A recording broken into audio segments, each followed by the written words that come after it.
Salut tout le monde et bienvenue au podcast Les vraies affaires zéro bullshit. Ici Roch Cholette. Merci beaucoup d'être avec nous, d'être avec moi. Je vous encourage encore une fois à partager le podcast, à vous abonner à la chaîne, à commenter, pas à m'insulter. Puis je vais y revenir. Je suis en beau tabarouette aujourd'hui après vous autres, plusieurs d'entre vous. Puis si ça ne fait pas votre affaire, sacrez votre camp de notre communauté, comme vous aimez le dire. Parce que là, vous m'avez pompé, vous allez voir pourquoi. N'oubliez pas, si ça vous intéresse, vous avez toutes sortes de produits à notre effigie sur le site web lesvraiesaffaires0bullshit.com. Dans la section boutique, vous avez des tasses, des casquettes, des hoodies, des bouteilles d'eau, etc. Commanditaire de la semaine, je reviens avec Rock Saint-Jacques aujourd'hui de Remax Direct. N'oubliez pas, c'est un temps, une surchauffe immobilière. C'est le temps d'avoir des conseils justes et honnêtes et transparents. Utilisez un courtier, sinon l'aventure peut être pas mal difficile. Rock Saint-Jacques toujours disponible pour vous servir. Donc aujourd'hui, j'ai 3 sujets pour vous. J'ai les commentaires du ministre de la Santé concernant la situation à l'urgence de Gatineau, en fait l'urgence de Hull, où une dame a été obligée de se coucher par terre faute de civière, puis un peu ce qui se passe dans les urgences et les hôpitaux au Québec cet été, un des sujets. Le deuxième sujet, nouvelle gouverneure générale de nommer aujourd'hui, Mary Simons, unilingue, pas vrai, bilingue, anglais inuktitut. J'y reviens. Elle a été nommée aujourd'hui par le premier ministre Trudeau. Mais surtout, je veux revenir sur le podcast d'hier parce que ça a suscité beaucoup de commentaires. Puis il y a des choses probablement qu'on ne se comprend pas, vous et moi, là. Et je veux que ça soit bien clair. Hier, j'ai dit que je trouvais ça une excellente idée d'avoir 2 classes de citoyens, ceux vaccinés, ceux pas vaccinés, puis qu'il y a des privilèges qui ne sont pas identiques pour les 2 groupes. Je persiste et signe, et je vous donne des exemples. Et probablement que les gens qui m'ont insulté dans les médias sociaux, qui formulent toutes sortes de commentaires pas très gentils, c'est ou bien vous n'avez pas écouté le podcast au complet, ou bien vous n'avez rien compris. Alors, je veux que ça soit bien clair. Est-ce que le vaccin nous empêche d'avoir la COVID? Non. Est-ce que ça nous empêche de le propager? Non. Vous avez raison là-dessus. Est-ce qu'on peut s'entendre, par exemple, que les personnes vaccinées, s'ils prennent la COVID, ils attrapent la COVID, ils risquent d'être moins malades? Même les plus sceptiques sont d'accord avec ça. Même les plus complotistes d'entre vous, pas tous, mais certains d'entre vous, même ceux-là trouvent que oui, c'est vrai, la science semble dire qu'ils seront plus malades si on n'est pas vacciné. Parfait. Est-ce qu'il est vrai également que le gouvernement, puis est-ce que je cherche, c'est eux autres au gouvernement, la CAQ, puis le gouvernement a décidé d'imposer, par exemple, des seuils. Si on a 75% du monde vacciné, on va retourner sur les campus universitaires. Si on atteint un certain seuil de vaccination, on serait capable de penser, par exemple, d'avoir plus de monde au Centre Bell. Peut-être qu'on serait capable d'avoir du monde dans les matchs de football. Est-ce que c'est vrai, ça? La réponse est oui. Donc, en faisant le choix de ne pas vous faire vacciner, si vous êtes très nombreux comme cela, puis ça fait en sorte qu'on n'atteint pas le 75%, il y aura des conséquences pour tout le monde, incluant ceux vaccinés. Alors, quand vous dites ces 2 décisions complètement séparées, puis qu'il n'y a pas d'impact un sur l'autre, c'est carrément faux. Si on finit un taux de vaccination à 50 ou 60%, puis finalement, les campus universitaires n'ouvrent pas à cause de ça, il y a une conséquence. Même pour les étudiants qui ont décidé d'aller se faire vacciner, ils ne pourront pas retourner sur le campus. Et si on décide d'ouvrir les campus, est-ce qu'on pourrait dire, oui, il y a une différence. Il y a une différence entre les gens qui ont accepté de se faire vacciner et ceux qui ne l'ont pas été. C'est drôle, probablement que les mêmes personnes qui me reprochent cette position-là sont tout à fait d'accord à se faire vacciner quand ils voyagent à l'extérieur du Canada. C'est drôle. Probablement qu'ils acceptent de faire vacciner leur chien. Probablement. Alors, ce que je comprends pas, là, c'est la hargne, la hargne de ce groupe-là, de cette communauté-là, c'est comme ça que vous vous appelez, parce que envers un propos comme le mien qui dit, t'as une minute là, moi je pense que oui, c'est correct là. Comme par exemple dans les stades de baseball aux États-Unis, qu'il y a des sections peut-être plus proches du marbre qui sont pour des gens qui ont été vaccinés. Je vois pas le problème avec ça. Au contraire. Et d'ailleurs, quand on parle de cela, il est clair que ceux qui décident de ne pas se faire vacciner briment par la bande des libertés individuelles de tous. Si on se fie aux propos du gouvernement qui impose un seuil à 75 %. Et si on se rend à ça, ben, il y aura certains assouplissements possibles. Donc, oui, on est dans une société de droit, je crois à ça. Puis, qu'on aime ou qu'on n'aime pas ça, le gouvernement est en place. Puis la façon de contester le gouvernement, là, c'est pas de tenir tête avec des anti-masques, puis anti-vaccins, puis anti-ci, puis anti-ça. C'est pas comme ça qu'on fait ça dans une société démocratique. Ça s'appelle aux élections. Si vous n'êtes pas content, don't shoot the messenger, vous voterez contre la CAQ aux prochaines élections.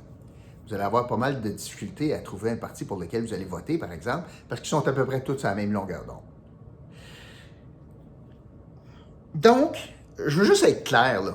Puis, je vous encourage, les gens qui, tout à coup, là, me sautent dessus parce que j'ai dit que j'étais bien d'accord, moi, qu'il devrait y avoir 2 gangs, là.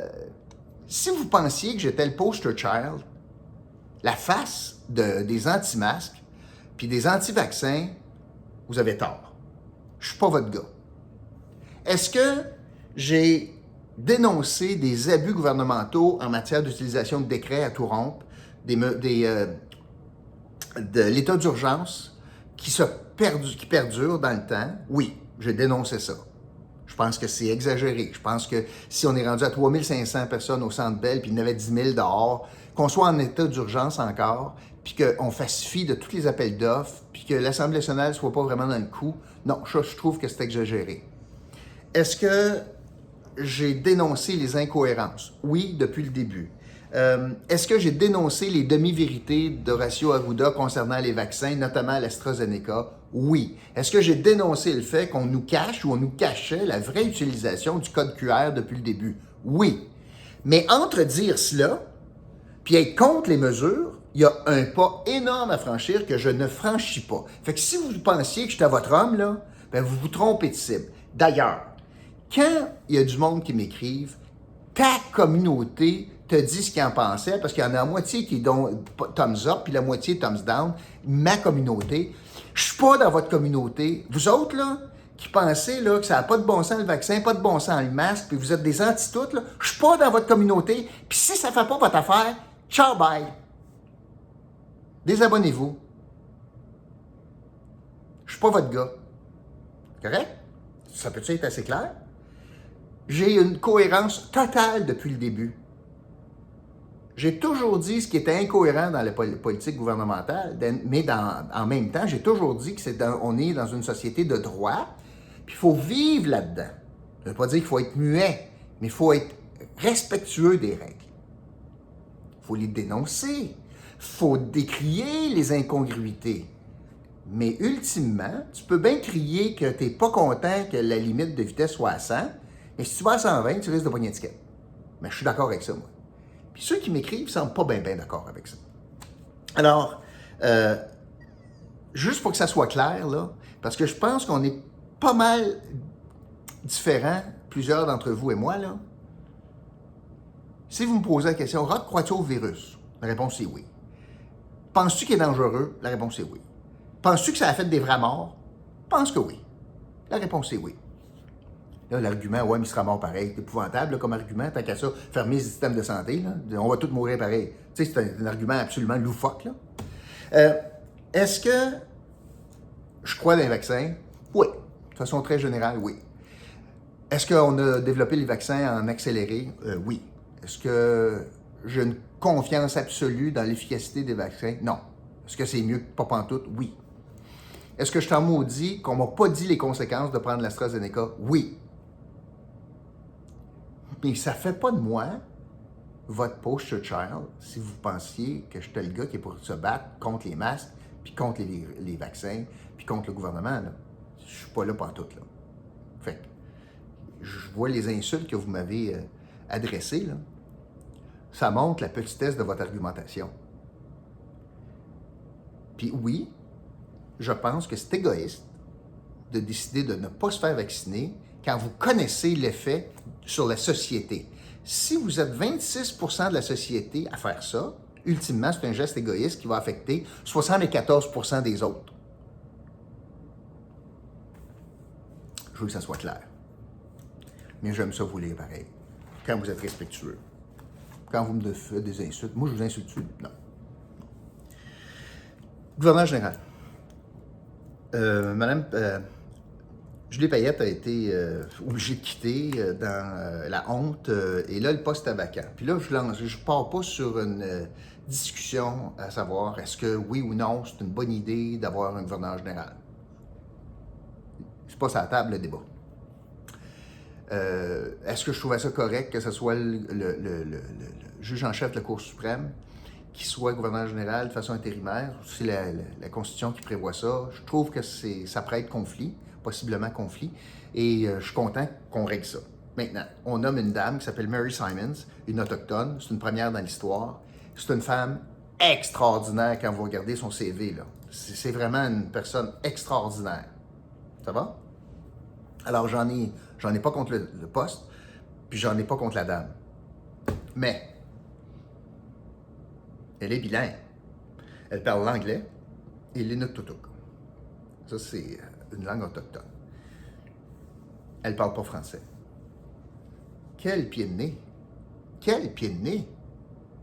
Aux Québécois francophones, aux Canadiens francophones. Ça n'a pas de bon sens.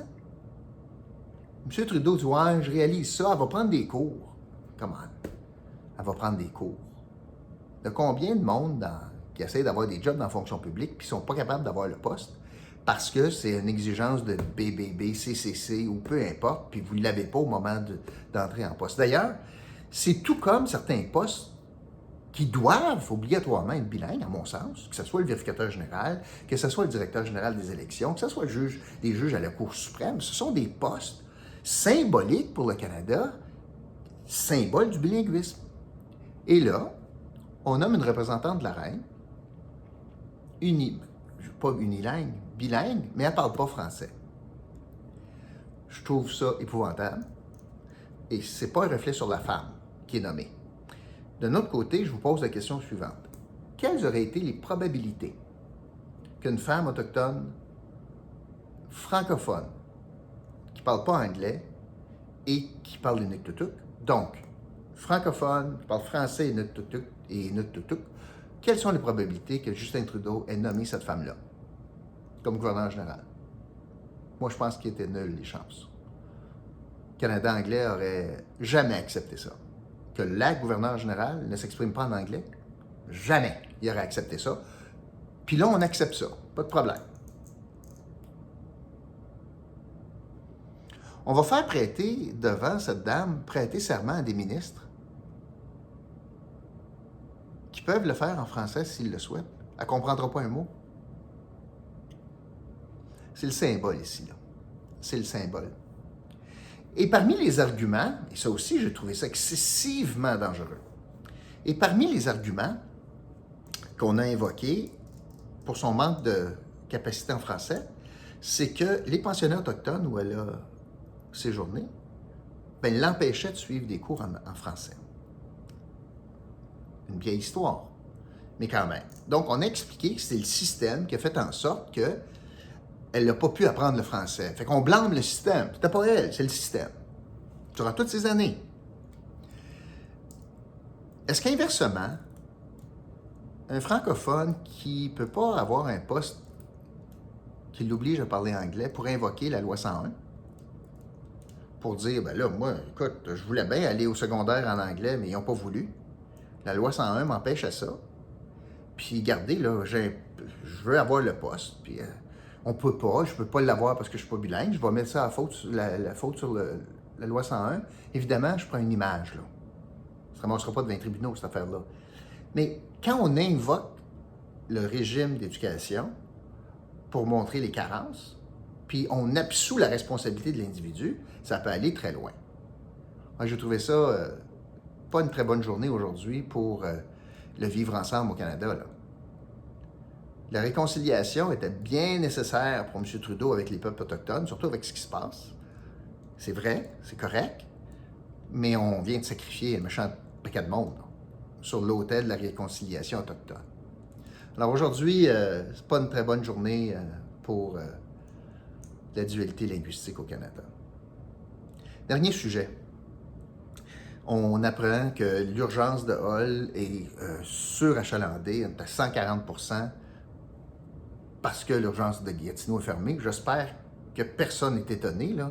C'était écrit dans le ciel. Il y a une raison pourquoi il y a 50 lits d'urgence en Outaouais. Puis je parle de Hull-Gatineau. Il y en a 25 à Gatineau, il y en a 25 à Hull, c'est parce qu'on en a besoin. C'est assez rare qu'un hôpital est à peu près vide, hein, à l'urgence. Et là, on est à 140 %, puis ça varie, là. Puis il y a du monde là, plus 24 heures, puis 48 heures, puis donc. Ce qui était prévisible, puis ce que le ministre de la Santé, puis là, il y a d'autres situations comme ça, là. Ailleurs, il y a des obstétriques qui sont fermées à Chibougamau, notamment. Il y a des lits qui sont fermés dans plusieurs hôpitaux cet été. Puis ce que le ministre nous dit, c'est essentiellement, c'est l'effet de la pandémie. Pourquoi je veux vous dire ça? C'est parce que ça nous permet de mettre ça en contexte en disant, bien, si c'est l'effet de la pandémie, est-ce que c'est une mesure, donc, unique en Outaouais? La réponse est non. L'effet de la pandémie fait en sorte que tout le monde est fatigué, puis le ministre Dubé a négocié un deal avec la Fédération des infirmières pour leur permettre de prendre des vacances en comprenant et en connaissant, en toute connaissance de cause, les effets sur le réseau de la santé. Des effets qu'on va être obligé de fermer des urgences, fermer des lits, pour avoir une surpopulation dans certaines urgences du Québec notamment, puis dans d'autres situations. Puis on va avoir du délestage dans les chirurgies mineures, etc., etc. Et le ministre qui nous dit là-dedans, c'est que, bien, une fois les vacances passées, puis une fois une nouvelle convention signée, bien là, peut-être qu'il y a des primes qui vont avoir été acceptées suite à un vote de la part des infirmières au mois d'août. Fait que qu'est-ce que le gouvernement dit? Le ministre, qu'est-ce qu'il dit? Il dit, la pandémie nous a fait mal, le monde sont fatigués, j'ai accepté qu'ils partent en vacances en connaissant que j'étais pour mettre à mal mon réseau de la santé. Fait qu'endurer ça pour l'été, puis dans le fond, j'espère qu'ils vont signer un nouveau deal avec le gouvernement, les infirmières, que ça va donner des primes, puis peut-être que l'argent, par miracle, va enlever cette fatigue-là, puis à l'automne, tout va être correct. Fait que j'espère que vous ne pensez pas que c'est comme tout improvisé, puis on ne le savait pas, là. Le gouvernement nous dit depuis plusieurs jours, dans des messages différents, c'était prévisible, on le savait, on a signé ça. On a signé ce contrat-là. On est d'accord pour affaiblir le réseau de la santé cet été, puis coudonc, on va vivre avec, à 140 % d'insurgence à Hull, par exemple, et si c'est pas plus. Est-ce que c'est une justification pour forcer quelqu'un à se coucher à terre à l'urgence ou découverte? Ben non. J'ai hâte de voir le fond de l'histoire. Je crois pas une minute que dans tout l'hôpital de Hull, il n'y avait aucune civière de disponible. Je ne crois pas ça pantoute.